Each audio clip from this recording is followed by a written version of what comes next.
So in this final video for today, I'm going to be taking this normal Wigger's diagram that we talked about in my other video. I'm going to be comparing it to 4 different pathologies here. Hopefully to give you an understanding of how the Wigger's diagrams are changed under different conditions. So let's go ahead and start with this one.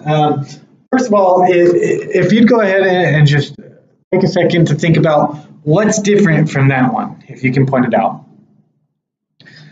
All right, if you noticed that there is this disparity between our left atrial pressure and our left ventricular pressure, then you are well on your way to understanding what's going on here.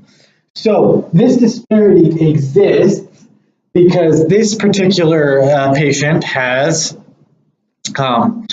mitral valve stenosis, okay? So that mitral valve stenosis is going to require that there be increased atrial pressures in order to overcome the blockage that's caused by that mitral valve stenosis to get the blood into the left ventricle. All right, let's move on to the next one.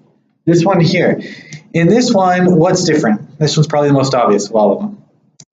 Okay, if you notice that there is this disparity here between the ventricular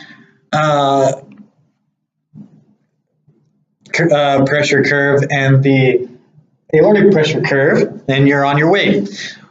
This is very similar to the other one. This is aortic valve stenosis.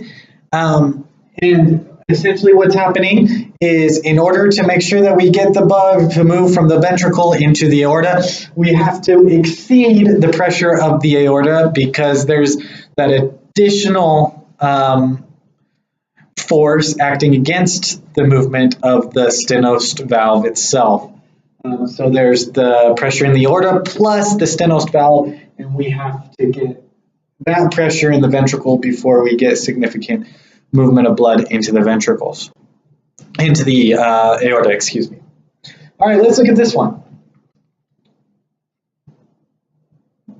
Okay, you may have noticed that in this one, our aortic pressure curve looks kind of funny, right? So our aortic pressure curve is, it's not maintaining that around that 100 milliliters of pressure. Instead, it's dropping off quickly. And the reason for that is in this particular patient, we're seeing aortic valve stenosis. So what's happening is the blood inside the aorta is actually getting pumped out to the system, but it's also getting pumped back into the ventricle. So we get this decrease in aortic pressure, this rapid drop off there. All right, and last of all, let's look at this one over here. What do you notice? Okay, if you notice that the atrial pressure is rising, then you caught it. So what's happening in this one, there's mitral valve regurgitation.